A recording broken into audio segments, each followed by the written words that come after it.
আপনার Gmail account লুকিয়ে অন্য কেউ চালাচ্ছে না তো, বা ভুল ক্রমে আপনি অন্য কোনো ডিভাইসে লগ ইন করেছেন কিন্তু পরবর্তীতে লগ আউট করতে ভুলে গিয়েছেন। তো বন্ধুরা, চিন্তার কোনো কারণ নেই। কিভাবে আপনি ঘরে বসেই অন্য ডিভাইস থেকে আপনার জিমেইল লগ আউট করবেন সেটাই আজকে আমি দেখিয়ে দিব এই ভিডিওতে।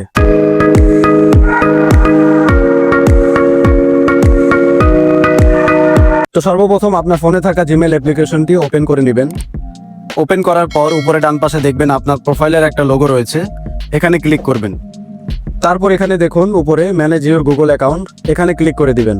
ক্লিক করার পর ঠিক এরকম একটা ইন্টারফেস আপনাদের সামনে চলে আসবে। তারপর আপনারা যেটা করবেন, উপরে দেখুন অনেকগুলো অপশন রয়েছে, এগুলা কিন্তু স্লাইড করা যায়। তো এভাবে স্লাইড করে সিকিউরিটি নামের একটা অপশন দেখতে পাবেন, এখানে ক্লিক করবেন। ক্লিক করার পর একটু নিচের দিকে স্ক্রল করলে দেখবেন your device where you are sign in, তার একটু নিচে দেখবেন ব্লু কালার করে ম্যানেজ অল ডিভাইস, এখানে ক্লিক করবেন। আর ক্লিক করার কিছুক্ষণ পরে কিন্তু দেখুন আপনার জিমেলটা কতগুলো ডিভাইসে লগ ইন করা রয়েছে সবগুলো কিন্তু এখানে শো করবে। তো বর্তমানে দেখুন আমার জিমেলটা ব্লু টিক রয়েছে, ইউর কারেন্ট সিজন, আমার এই ফোনটা জিমেল লগ ইন করা রয়েছে।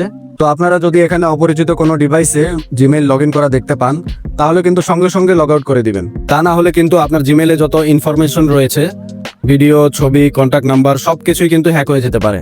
তো বন্ধুরা, লগ আউট করার জন্য যেটা করবেন, ডিভাইসের পাশে যে অ্যারোটা দেখতে পাচ্ছেন এখানে ক্লিক করবেন।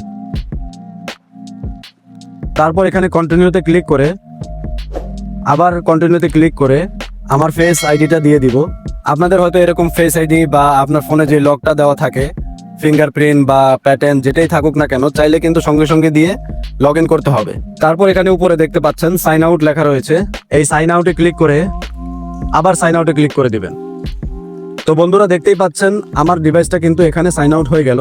তো এভাবেই কিন্তু আপনারা অপরিচিত ডিভাইস থেকে জিমেইল অ্যাকাউন্টটা বা গুগল অ্যাকাউন্টটা সাইন আউট করে হ্যাক হওয়া থেকে বাঁচতে পারবেন।